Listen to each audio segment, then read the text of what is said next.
I'm drumming my fingers on the table.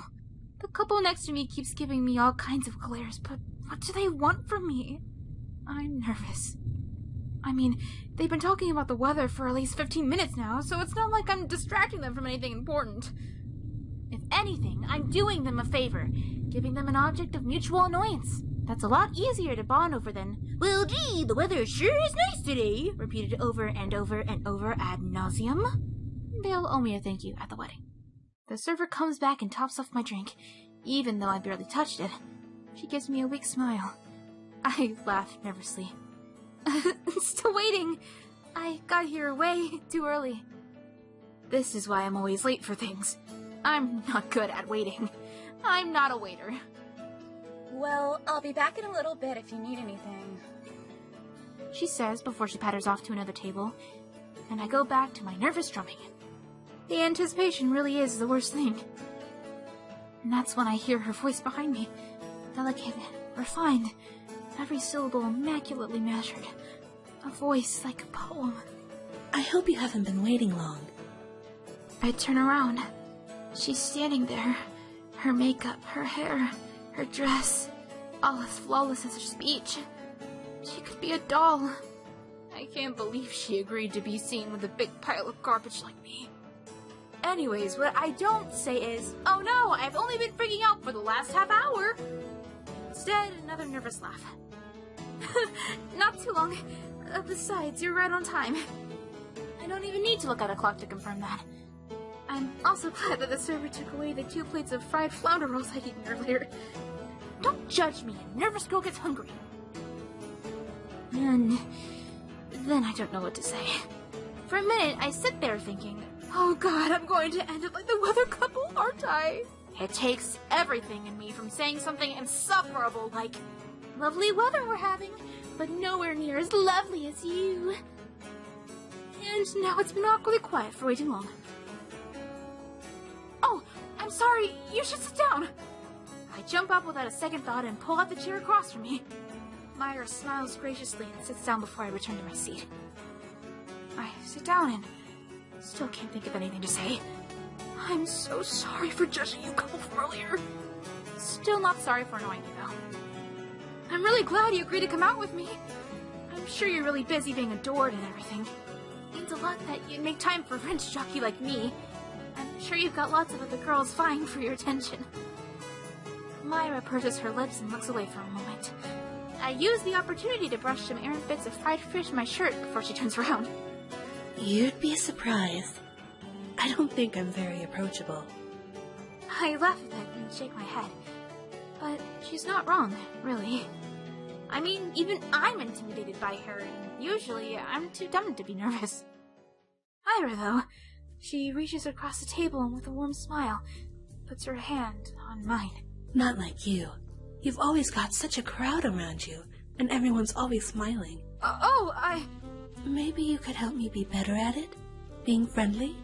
I'm not really sure how the expression on my face reads, but given that she immediately pulls her hand away and covers her mouth with it, I imagine it's not good. I'm so sorry. We barely know each other, and I'm already petitioning for favors. That was rude of me. I shouldn't have. I jump up out of my seat at that. The table shakes as I do, but thankfully none of the glasses fall over or anything. A bunch of other patrons turn to look at me, but honestly, I'm handsome as hell, so really, they should be looking. No, that's totally fine. I was just surprised because I'm a huge mess. I think people only like hanging out with me so much because it makes them look like they have their lives together by comparison. I'm sure the girl who almost got hit with my chair when I kicked it back just now would agree. But if you really think I could help, I'd love to. I sit back down to see Myra smiling again. I mean, if I had to make a fool out of myself, at least it makes it worth it. I don't know how you do it. Do what? She waves her hand to the side, gesturing to the people, just finally turning around, with an aristocratic aloofness that doesn't fit the insecurity of her words. Deal with being the center of attention like that. Having so many eyes on me always makes me feel like I'm going to wilt.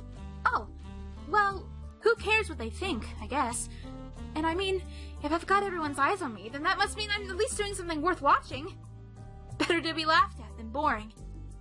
At least, that's what my grandma always used to say. Of course, my grandma was a clown. My grandma wasn't a clown. Don't worry, it's a joke. She was a clownfish. Okay, she wasn't a clownfish either. Myra just bites her lip and averts her eyes. It makes me wish I had actually ended with the bad clownfish joke. I start to say something, probably obnoxious, to bring her smile back, but that's when the server reappears at a table. I'm not sure whether to be relieved or annoyed. Are you ladies ready to order? I look at Myra. I definitely haven't given her a chance to look at the menu, but she orders anyway without a second's hesitation. I mean, there's only like 2 restaurants in this town, so she probably just knows what she likes. Then the server turns to me.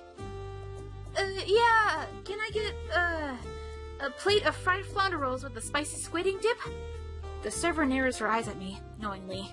Listen, if a girl wants to eat 3 plates of fried fish rolls in one sitting, that is her prerogative. Then she lets us know she'll be back with the food shortly in her most chipper voice, and pads away again. Anyway, I think you can handle being the center of attention just fine. You've got this air of certainty and elegance about you.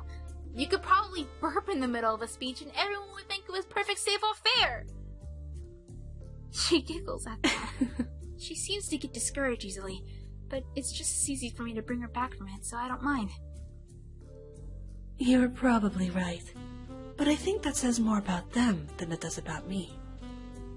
I'm surprised to see her playing along like this, even if it is in her own restrained and polite kind of way. So I decide to take it even further. I don't know.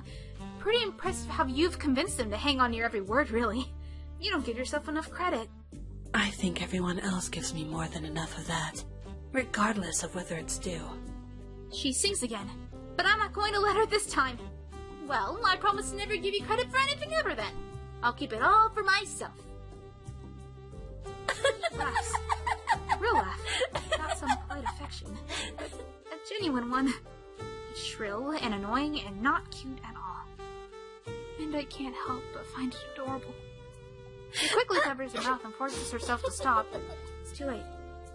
I've already fallen in love.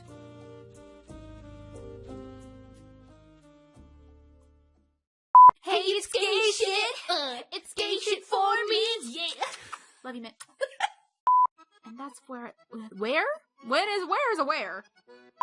I can't believe she aggressed? Okay. It's probably agreed, but... Is anyone else creeped out by this voice? I didn't know I could whip out that voice. What the f***? Oh my gosh, mature woman Minto here. Hi, how's it going? Oh my gosh, I'm actually kind of creeped out. What the heck? You're telling me I could pull out a voice like this anytime? Are you f***ing kidding me? I didn't even need to feed. I'm so glad that the server took away the 2 plates of fried. My computer turned off. Come on, it was gonna be good. I'm so sorry. We barely know each other, and I'm already penising for, we don't have penises. Do you know what a penis is? Oh no! I don't think I'm worthy to talk about penises at a time like this. If you want to learn more about penises, please watch Boys Game, Round 1, created by... Okay, I'm done, I'm sorry. It means a lot that you make time, computer. The Sarah?